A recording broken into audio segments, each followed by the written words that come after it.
Décidément, le mois de juillet cette année commence à ressembler un petit peu plus à un mois normal. J'ai énormément de jeux à vous parler et je vais commencer immédiatement. L'école du jeu, en partenariat avec la boutique L'Imaginaire. Au-delà de vos attentes.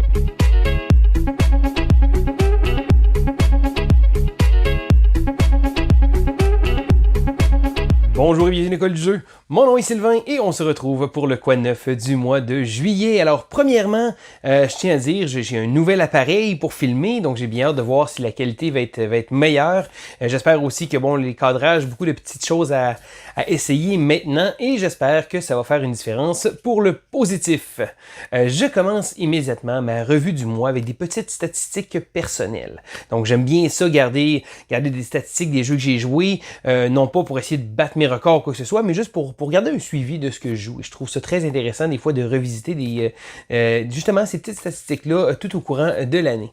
Donc ce mois-ci, pour le mois de juillet, j'ai joué 54 parties, mais là, de 36 jeux différents. Et là-dedans, il y en a 19 que c'était la première fois que j'y jouais. Alors, un gros remerciement à mes quelques amis qui acceptent de jouer autant de jeux différents comme ça. Je suis vraiment chanceux de vous avoir parce que c'est pas des consommations ludiques habituelles. Mais faites-vous-en pas, je ne prendrai pas 2 heures à faire ma vidéo. Je vais vous parler en rafale d'un paquet de jeux et de mes expériences aussi. Peut-être que certains de ces jeux-là, je vais finir par en parler sur une critique ou une vidéo comme ça. Je fais pas trop de promesses, on va voir comment ça va aller. Donc je commence immédiatement avec un jeu que j'avais pas assez proche de backer sur Kickstarter lorsqu'il y avait été, il y a peut-être à peu près 2 ans. C'est le jeu A Thief's Fortune. Le jeu a été traduit sous le nom de Destin de voleur. Alors lorsque j'ai vu la version française arriver, je me suis dit c'est un signe, je l'avais pas backé, mais là il vient d'arriver.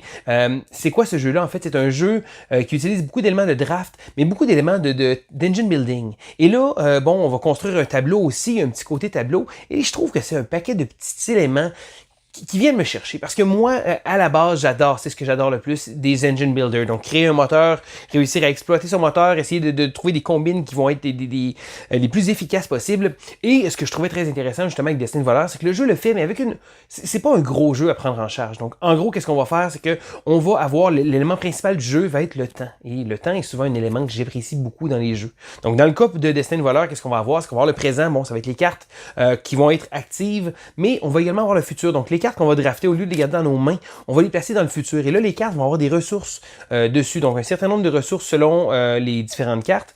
Et au début de chacun de nos tours, donc des tours de jeu, on va pouvoir retirer un certain nombre de ces ressources-là. Et lorsque la carte n'a plus de ressources, on va l'activer. Donc, elle part du futur et elle vient au présent. Mais là, on a un nombre limité de cartes, donc il y a 4 cartes qui peuvent être là. Donc il y a les cartes de lieu, des personnages et aussi des événements. Et là, lorsqu'une 5e carte va arriver, ça va pousser les cartes vers le passé. Et les cartes du passé vont être les cartes qui vont nous donner des points de victoire. Donc, on a une espèce de petite gestion comme ça à faire. L'élément de temps que les cartes qu'on a draftées, c'est les cartes qui vont arriver. Mais on peut également faire en sorte que ces cartes-là deviennent des producteurs de ressources. Donc, de rajouter, certaines cartes vont nous permettre de pouvoir rajouter des ressources sur ces cartes-là. Donc, elles vont arriver moins rapidement dans le présent, mais on va pouvoir justement s'en servir pour pouvoir retirer des ressources. Donc, beaucoup de petites combines. C'est un jeu qui est accessible quand même. Donc, c'est pas un jeu qui est complexe. C'est pas un jeu qui est très long non plus. Mais moi, c'est plein de petits éléments comme ça. Donc, j'ai joué seulement 2 parties. Une en solo, que j'ai bien apprécié, et une à 2 joueurs. J'ai bien hâte de voir qu'est-ce que le jeu va donner à plusieurs. Le principe de draft est un peu drôle. Prend un peu de temps à s'ajuster, parce que là, on va garder un certain nombre de cartes. Et là, je vais vous laisser le découvrir si jamais le jeu vous intéresse. Mais sinon, à la base, des cartes en draft avec une petite gestion de moteur comme ça, c'est directement dans mes cordes. C'est un jeu que j'ai bien apprécié. Donc, je continue avec un jeu. Et là, je trouve ça drôle parce que Vincent m'avait parlé énormément de ce jeu-là. D'ailleurs, Vincent a fait une vidéo sur la chaîne. Mais ce qui m'avait surpris, c'est que c'est pas vraiment le genre de jeu à Vincent. C'est le jeu Age of Dirt, A Game of Uncivilization. Donc, Age of Dirt est un jeu de civilisation. Bon, on s'entend. C'est un petit jeu de gestion de ressources très, très simple, très, très familial.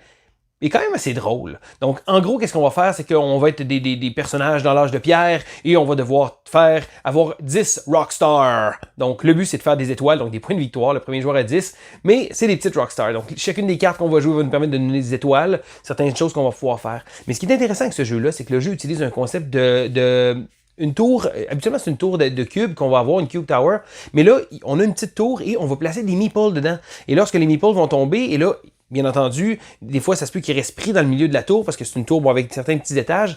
Et là, lorsqu'on va faire des actions, on va voir le nombre de meeples qui a tombé. Donc, par exemple, à notre tour, et là, c'est très très simple, on va placer 1 ou 2 meeples dans des petites tentes. Donc, c'est des petits bouts de carton qui sont cachés. Donc, on met ça dans le petit trou, poup, et voilà, c'est tout, notre tour est terminé. Mais sinon, qu'est-ce qu'on peut faire aussi? Donc, on peut soit placer des petits meeples ou on peut prendre les meeples d'une tente. Donc là, on va prendre la forêt, on va la soulever, on va regarder toutes les meeples des joueurs, on va les prendre, on va les lancer dans la tour. Et là, ce qui est drôle, c'est que la tour, bon, il y a des petites choses qui dépassent et on va avoir un petit maillet et on va pouvoir donner un coup de maillet. Donc, pour essayer de faire sortir plus de meeples. Le hic, c'est que tous les meeples qui vont sortir vont générer des ressources à leurs propriétaires. Donc, tout le monde va avoir le droit de donner un petit coup de maillet.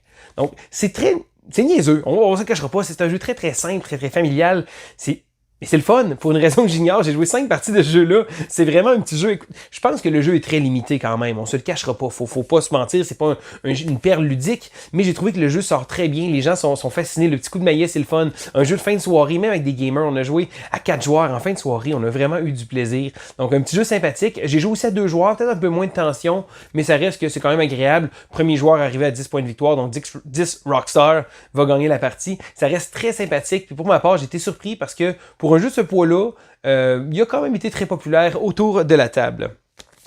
Je continue avec une série de jeux que j'avais quand même aimé, mais que je pense que je m'étais tanné assez vite. Azul.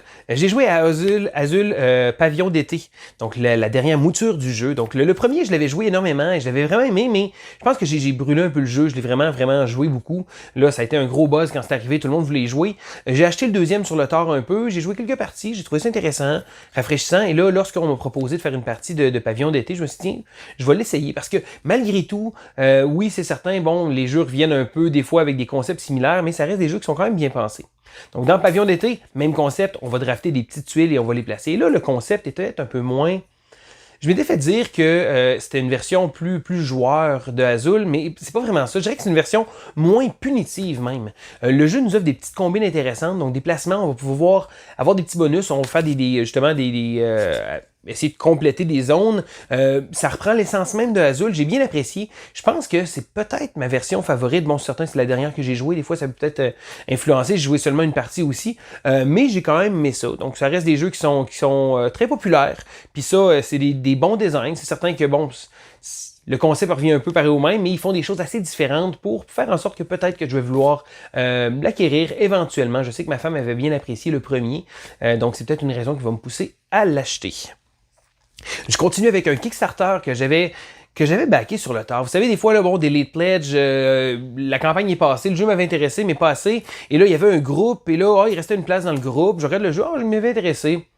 Pourquoi pas? Donc, ça n'a pas été... celui-là, c'était pas un achat très consciencieux, c'était pas un achat que j'avais analysé, le pour et le contre. J'ai eu une occasion d'avoir une bonne aubaine, je me suis dit, tiens, je vais l'essayer. Donc, dans Godspeed, qu'est-ce qu'il va avoir? C'est un jeu qui prend des concepts de placement d'ouvriers, mais un peu d'enchères aussi. Donc, qu'est-ce qu'on va faire? C'est qu'on va devoir coloniser une planète. Donc, tous les joueurs jouent une multinationale, en fait, un pays qui va justement envoyer des gens sur une autre planète. Donc, on va devoir avoir des travailleurs qui vont être des ingénieurs, des biologistes, des choses comme ça. Et on va pouvoir s'en servir pour différents éléments. Et là, la structure du jeu est très bien pensée parce que ça marche par phase. Donc, au début, on a une phase globale que tout le monde va devoir participer, donc un problème des fois qui va arriver. Et là, les gens qui ont participé vont pouvoir avoir des bonus. Les gens qui n'ont pas participé vont avoir certains problèmes tout au courant du round. Et je trouve ça intéressant parce qu'après ça, on a un élément de mise. Donc, il va y avoir des cartes qu'on va drafter, mais là, la façon de le faire, c'est qu'on va miser des ressources, des gens, des choses comme ça, pour pouvoir essayer d'avoir le premier choix. Et la personne qui a misé le plus va avoir également une carte de plus. Et là, avec ce qui va nous rester, donc les travailleurs qui vont nous rester, on va avoir différentes zones sur la prochaine partie, la prochaine phase du jeu, qu'on va pouvoir aller chercher des cartes. Et là, on va construire des cartes pour faire générer des ressources, faire des points, des choses comme ça. Donc, on va avoir beaucoup de petits éléments. Je dirais que la base du jeu est très intéressante. Le jeu nous offre beaucoup d'éléments très intéressants, mais j'ai pas été si impressionné que ça. Et là, je mets des petits gants blancs parce que j'ai joué seulement 2 parties. Donc, c'est pas assez pour pouvoir vous dire hors de tout doute que c'est un jeu que j'aime pas ou que c'est un jeu... Le jeu est bien pensé, mais j'avais pas assez de quelque chose d'original. Et là, ça devient difficile parce que plus on joue à des jeux, et là, on en joue beaucoup, plus on joue à des jeux, plus on devient un peu plus difficile, je pense. Et moi, pourtant, je suis un public qui est très... j'accepte beaucoup, j'aime beaucoup les jeux en général, donc souvent, je vais parler avec passion des jeux que j'aime parce que un jeu que j'aime pas, je vais probablement pas vouloir l'essayer ou je vais pas l'acquérir.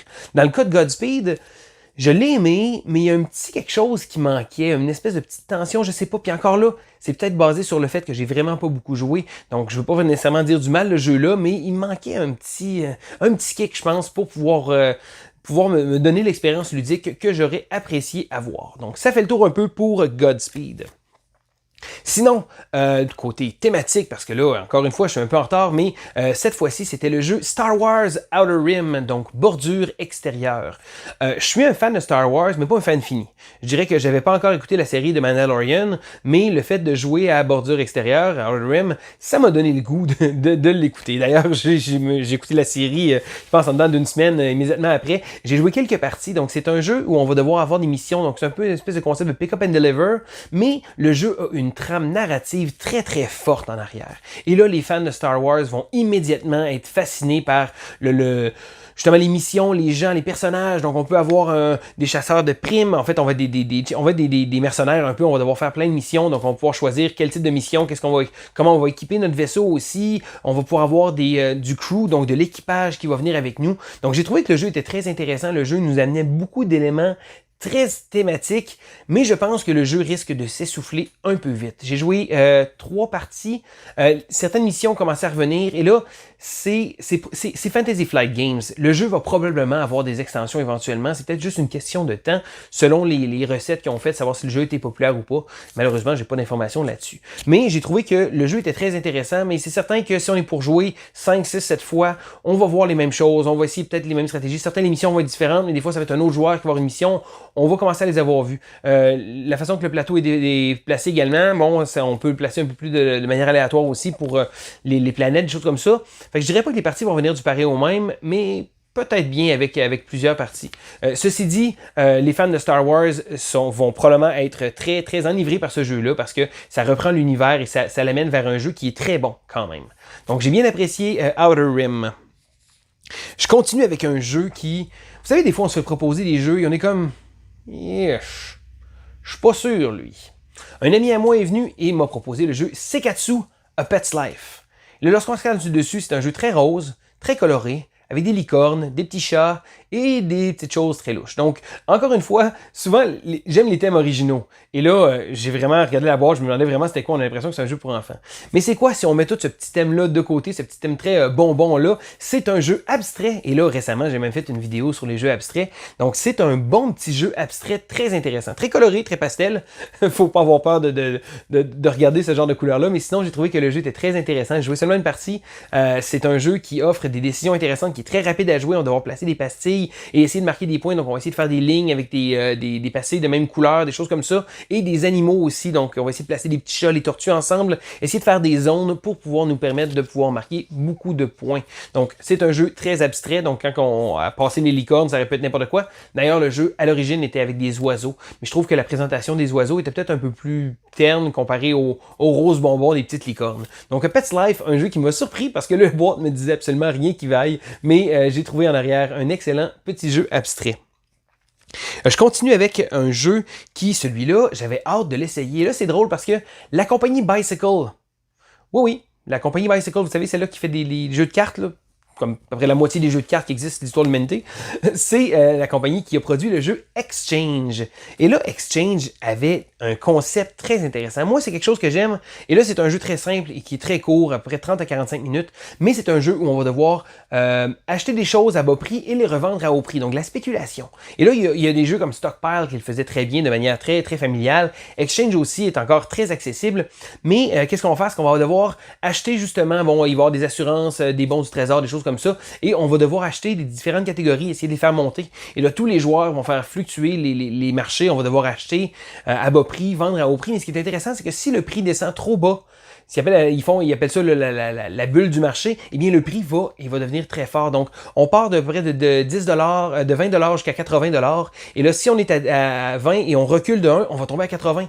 Au même titre que si on est à 80 et on monte, on va descendre en bas. Donc, on a une espèce de façon de gérer le marché comme ça Si les joueurs vont trop et essayer de trop faire monter la valeur, mais si tous les joueurs décident de faire monter, ça se peut que ça fasse basculer de l'autre côté. Un jeu très intéressant, des décisions autour de la table, vraiment agréable, un jeu rapide à jouer et j'ai vraiment été surpris par ce jeu-là. J'ai joué seulement une partie, mais c'est le genre de jeu que je me vois sortir souvent. Bon, certain que le jeu est à 3 à 6 joueurs, donc ça, sur ce point-là, c'est un peu plus difficile pour moi, mais lorsque je vais être à 4-5 joueurs éventuellement, là, certain qu'on joue un peu moins des gros groupes, mais c'est un jeu que je vais proposer, que je vais essayer de sortir le plus souvent possible parce que j'ai vraiment apprécié mon expérience. Je continue avec un jeu qui faisait partie de ma pile de la honte. Et là, d'ailleurs, je vais faire un petit update sur ma pile de la honte un peu plus tard. C'était le jeu Space Hulk. Space Hulk est un jeu qui date probablement déjà de plus de 20 ans. C'est un jeu qui était sorti il y a vraiment longtemps. Il y a eu plusieurs éditions. Moi, je passais à la 3e édition. C'est un jeu dans l'univers de Warhammer, 40 000. Eh oui, moi, mes petites figurines de plastique. Mais c'est un jeu asymétrique à 2 joueurs. Donc, un côté va contrôler les Space Marines, donc l'espèce de chevaliers en grosse armure qu'on va souvent voir quand on pense à Warhammer. Et l'autre côté va avoir les Gene Stealers, donc des espèces de créatures qui ressemblent un peu à des aliens. Donc, dans Space Hulk, c'est un jeu à mission. Donc, qu'est-ce qu'on va faire? C'est qu'il va y avoir des missions qu'on va devoir faire. Et là, les Marines vont souvent avoir des objectifs à faire.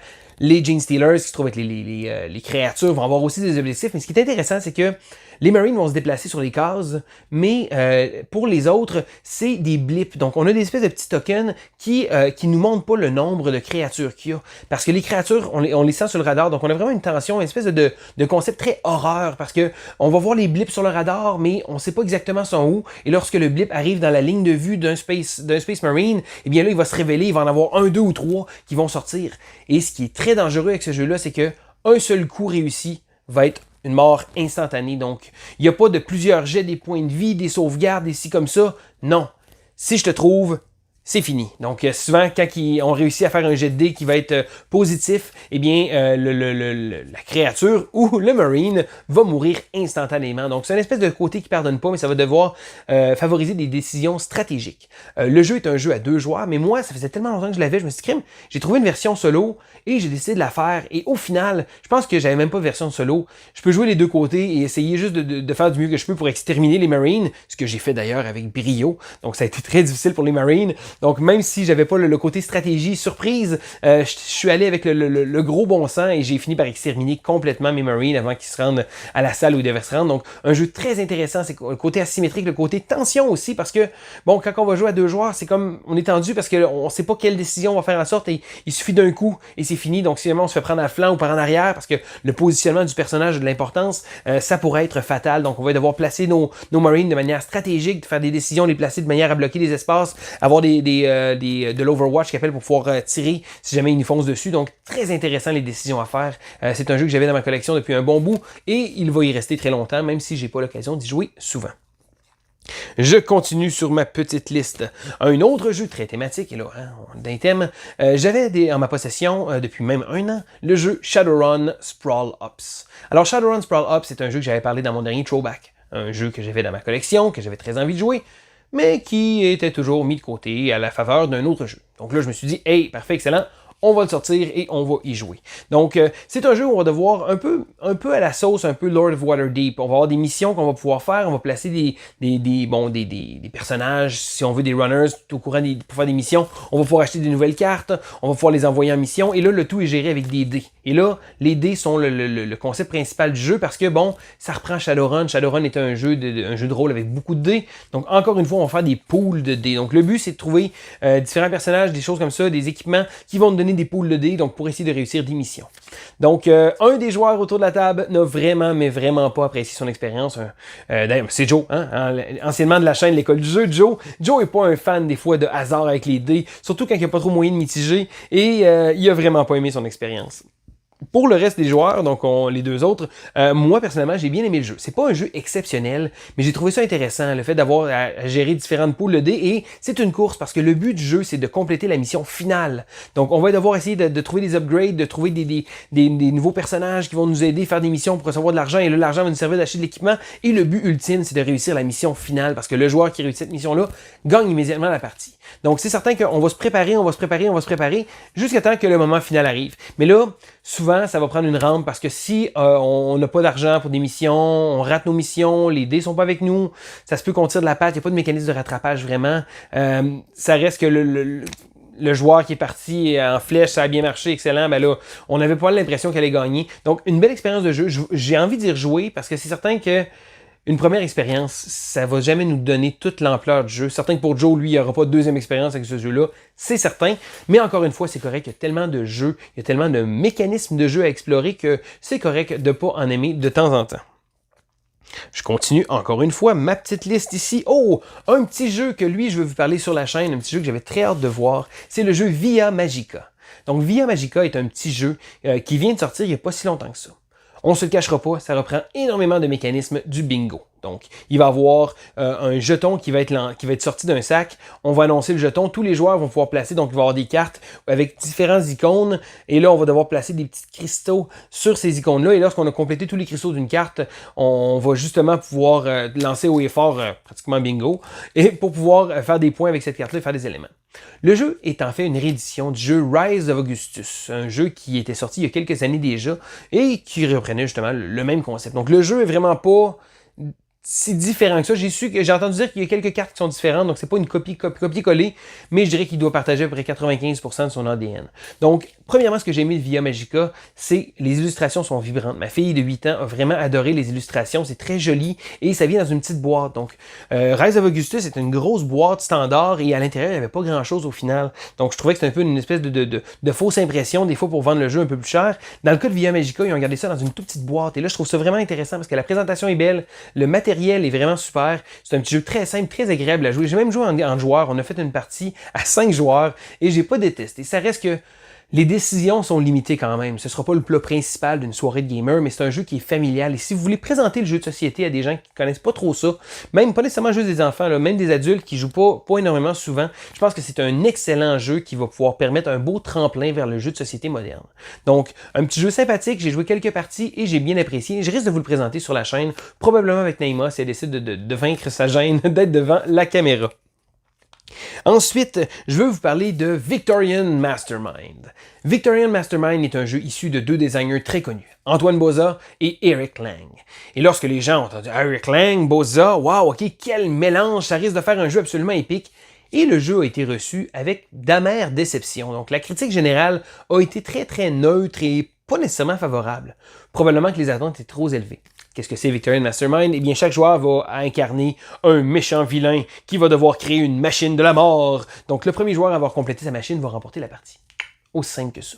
Et là, beaucoup d'éléments de Take That, parce qu'il va y avoir différentes zones, et là, on va envoyer nos vilains pour essayer de capturer des monuments, on va pouvoir recevoir des ressources, et un paquet de petites choses comme ça. Donc, il y a vraiment beaucoup de petits éléments de Take That, donc dans ta face, faire des coups fourrés aux autres joueurs, mais ça reste que la présentation est vraiment, vraiment jolie. Il y a des miniatures pour les différents endroits qu'on peut capturer, donc des endroits, donc des landmarks, des endroits importants dans le monde, et on va pouvoir capturer la tour Eiffel, des choses comme ça, mais ultimement, c'est des petites miniatures qui sont pas nécessaires, mais c'est cool mini or not, que voulez-vous, et je trouve que ça a donné un petit côté thématique au jeu.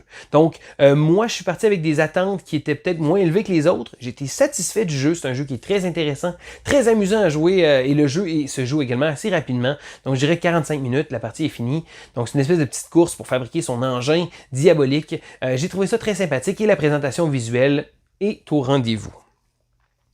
Ensuite, j'ai eu le plaisir d'essayer Marvel Villainous. Pour ceux qui suivent la chaîne, vous devez le savoir, je suis un fan inconditionnel de Marvel. Donc, si jamais un jeu va sortir avec Marvel, il y a des bonnes chances que je sois vraiment, vraiment curieux. Bon, c'est pas dit que je sois nécessairement aimer tous les jeux de Marvel, parce que des fois, ils ont juste pris un thème puis ils l'ont collé sur un jeu médiocre. Mais dans le cas de Villainous, c'est un système qui était déjà utilisé avec Disney. Donc, un système que j'avais aimé. J'avais préféré de loin de jouer à 2 ou 3 joueurs plutôt qu'à 4 ou 5, parce que sinon, c'était un peu trop chaotique, un peu trop long aussi pour le type de jeu.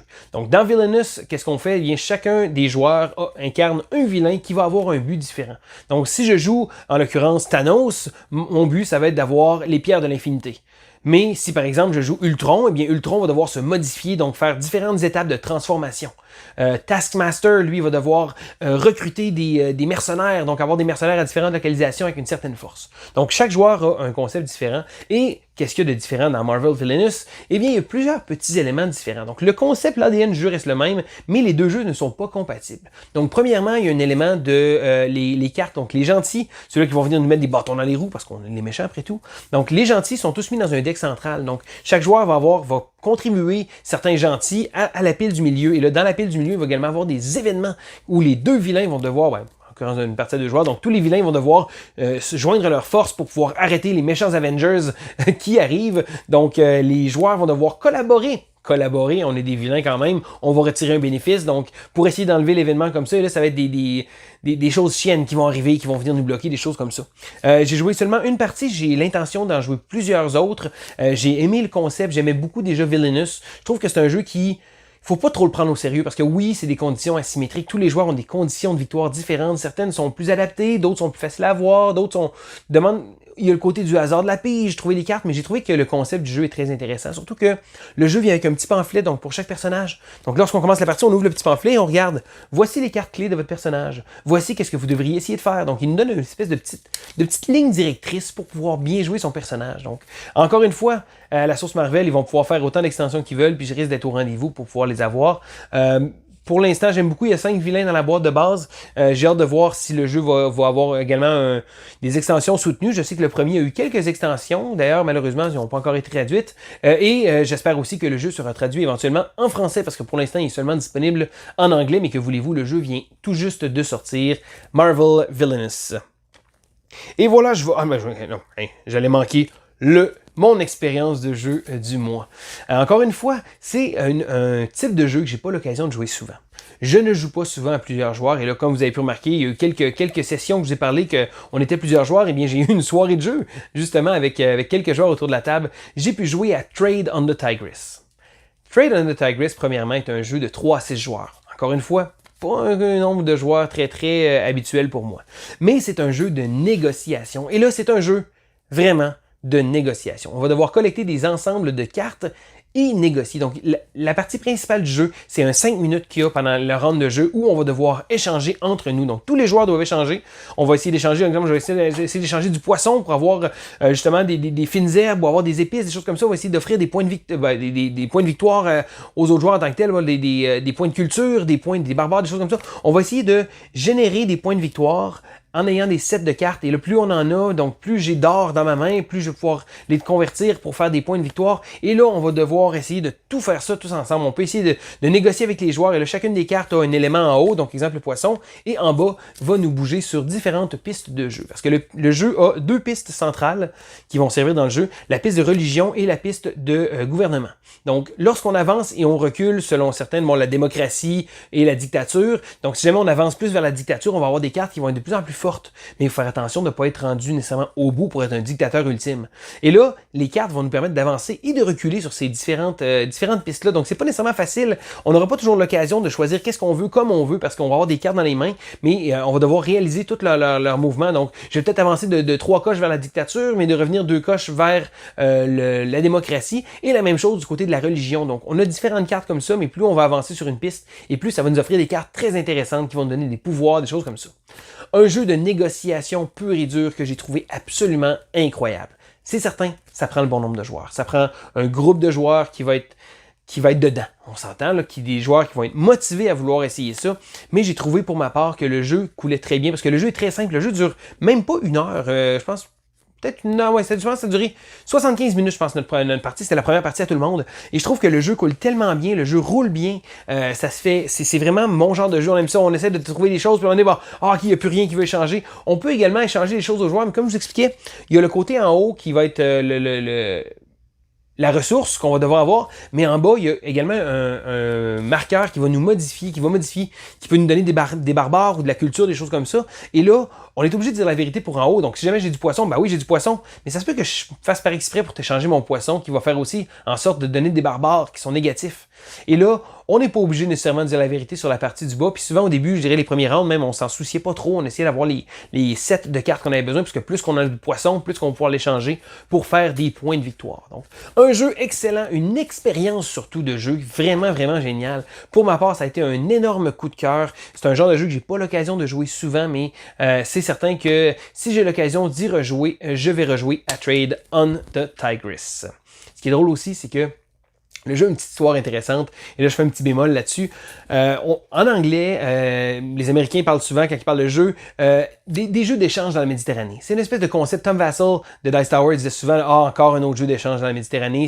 C'est un thème qui a tellement été utilisé. Et là, le designer Jeff Engelstein, qui a d'ailleurs un podcast également, Ludology, un podcast très intéressant sur presque la science en arrière du jeu. Ceci dit, Jeff Engelstein, vraiment une pointure. Le gars est très intelligent et c'est très intéressant à l'écouter. Un bémol dans un bémol. Donc, le gag de ce jeu-là, c'est qu'il a dit « Ah ouais, Tom, t'aimes pas les jeux d'échange de la Méditerranée? » Et il avait créé, le jeu à l'origine s'appelait « Échange dans la Méditerranée », donc « Trading in the Mediterranean ». Donc, c'était une espèce de gag. Finalement, il a changé « Trade on the Tigris », il a changé le nom, mais ça se voulait être un petit jab amical pour faire un jeu justement, qui reprenait le thème surutilisé dans le domaine. Donc, une petite histoire intéressante, mais le jeu l'est encore plus. Donc, un gros coup de cœur pour moi. Et voilà, je pense que ça fait le tour un peu de ma petite liste. Comme je vous dis, j'ai gardé une coupe de jeux pour le mois prochain. J'aime pas ça m'éterniser. J'aime ça essayer d'être concis le plus rapidement possible pour parler de chacun des jeux-là, pour vous donner une couple de petites minutes pour voir si le jeu pique votre curiosité. Des fois, on entend parler de jeux. Ah ben oui, voir une petite image comme ça. Ah ben c'est intéressant. Je vais regarder, je vais me renseigner. Et c'est ça le but que je veux. Mais encore une fois, je vous le redemande, si jamais il y a des jeux dans ma liste ici comme ça qui vous ont intéressé, gênez-vous pas. Écrivez-le dans les commentaires. Je vais peut-être avoir l'occasion de, vous en parler plus, ou de deux, peut-être bien tourner une vidéo aussi. Parce que j'essaie de planifier un peu à chaque mois, qu'est-ce que je vais faire. Et là, on a tellement d'idées, on a tellement de choses. Des top 6, là, vous m'avez bombardé d'excellents top 6. J'ai commencé à travailler sur plusieurs d'entre eux. Et là, il y a beaucoup de jeux que je vais vous présenter aussi. Il y a plein de choses. Je pense que les idées manquent pas. C'est plus le temps qui manque de pouvoir tout réaliser ça. Comme JP disait dans son Quoi Neuf, pour sa part, lui et Vincent, son professeur, donc un peu plus de temps pendant l'été à consacrer à ça. Moi, malheureusement, non, pas beaucoup de vacances non plus, mais c'est pas grave, je me fais toujours un devoir de le faire quand même. Mais je trouve ça intéressant parce qu'on essaie de vous sortir un paquet de contenus différents. Et là, JP aussi prépare sa nouvelle chronique. J'ai très hâte de continuer à voir les nouvelles chaînes émergentes dont il va vous parler. Donc, c'est toujours agréable. Vous avez aimé la vidéo? Gênez-vous pas de mettre un petit pouce en l'air, ça monte toujours le moral. Si jamais vous n'êtes pas abonné à la chaîne, mais faites-le. On est tout près du 10 000 abonnés. Ça va être une belle étape pour nous. On a très très hâte. On va voir, peut-être même qu'on va préparer une petite surprise, quelque chose comme ça. Mais on a très très hâte. Là, on est vraiment tout près de cet échelon très important, si on veut. Je sais que pour vous, des fois, vous dites, bah, tu sais, à quoi ça me sert de m'abonner? C'est le soutien que vous nous offrez. Puis je trouve ça très agréable parce que on aime ça être proche de la communauté. On aime ça partager avec vous. On a un groupe aussi VIP sur Facebook. On est très accessible aussi. On essaie de répondre à toutes vos questions, des choses comme ça. Mais on aime ça. On fait ça par passion. On fait ça parce que on veut partager avec vous toutes ces expériences de jeu-là. On aime ça pouvoir toucher à tout. Et oui, c'est certain, bon, il y a bien des gens qui vont dire « Ah, ben moi, j'aime ça avoir un jeu puis le jouer 300 fois. » C'est parfait comme ça. C'est juste que moi, ma curiosité ludique va me faire en sorte que je tire à gauche puis à droite. Et des fois, ça fait en sorte qu'on l'échappe un petit peu. Ceci dit, encore, je fais une autre parenthèse. Je fais des parenthèses dans les parenthèses. On croirait grand-papa Simpson parler. Donc, j'avais pris une résolution ludique cette année. Là, je vais faire un petit point sur cette résolution ludique-là. En début d'année, j'ai dit que je voulais aucun jeu dans ma pile de la honte. Donc, des jeux que j'ai dans ma collection qui ne sont pas encore joués. Donc, j'ai commencé l'année avec 42 jeux et j'ai commencé en Lyon et j'ai rapidement fait baisser cette liste-là. Mais là, avec le confinement, bon, ça fait en sorte que j'ai peut-être compensé. J'ai moins joué et j'ai plus acheté. Donc, ma liste de jeux a comme a remonté un petit peu. Et là, j'étais très bien parti au mois de juillet pour essayer de réussir à baisser ça encore plus. Mais le mois de juillet, pour une raison que j'ignore, un trop de bons jeux qui est sorti. J'ai fait énormément d'acquisitions ludiques. La preuve, je vous ai parlé de beaucoup de jeux, puis il y en a d'autres que je vous ai même pas encore parlé, que je vais peut-être me garder un petit peu de gêne pour peut-être mettre ça sur le mois prochain, en espérant que le mois soit plus tranquille. Et ça fait en sorte que, à date du 31 juillet 2020, j'ai maintenant 14 jeux non joués dans ma collection. Donc, je m'étais fixé vite à peu près 12, mais là, j'en ai peut-être acquis peut-être 7-8. Donc, ça a monté, ça a descendu. Donc là, je suis rendu à 14. On entame le mois d'août, donc il me reste reste encore quelques mois pour réussir ma résolution ludique. Et là-dedans, il y en a quelques-uns qui vont être très difficiles à sortir, que ce soit des jeux avec beaucoup de joueurs ou des jeux très lourds comme The Gallerist que j'ai dans ma collection et que je cherche la motivation et l'énergie pour pouvoir m'attaquer aux règles de ce jeu-là. Ça a l'air d'être un excellent jeu, mais c'est un gros jeu et ça va prendre un bon coup. Sinon, il y a également des jeux de miniatures que j'ai pas eu l'occasion de jouer. Necromunda, j'avais très hâte de commencer ça. J'ai pas encore eu l'occasion d'y jouer. C'est certain, faute de joueurs, c'est un peu plus difficile. Mais je vais quand même faire de mon possible pour essayer de descendre ça parce que JP ne me croit pas capable de faire ça. Et il a même d'ailleurs fallu que je mette les pendules à l'heure avec lui pour expliquer qu'est-ce qu'un jeu non joué dans ma collection. Là. Ça, c'est une autre histoire. Mais je vais quand même faire beaucoup d'efforts et je trouve ça le fun parce que ça motive, si on veut aussi, à essayer les jeux, parce qu'il y a beaucoup de gens, il y a des gens qui vont se dire « Hey, wow, 14 jeux dans ta collection que tu n'as pas joué, wow, ok, mais pourquoi? » Il y en a d'autres qui vont dire « Juste 14, j'en ai 70 dans ma collection pas joué. » Chaque personne est différente et chaque personne gère sa passion de manière différente. Il n'y a pas de bonne façon, il n'y a pas de mauvaise façon. Mais moi, je trouve ça amusant de faire un petit retour là-dessus pour pouvoir vous montrer la pile de la honte ou justement la liste des jeux non joués. Et pour ma part, ça me motive aussi également à les sortir. Donc, je pense que c'est assez de blabla. Je commence à manquer un peu de salive, là. Tout faire ça d'un coup. Donc, j'espère que la vidéo n'aura pas été trop longue pour vous. J'espère que ça va vous avoir intéressé et que vous allez pouvoir découvrir d'excellents jeux. Alors, c'était Sylvain pour l'École du jeu et on se dit à la prochaine!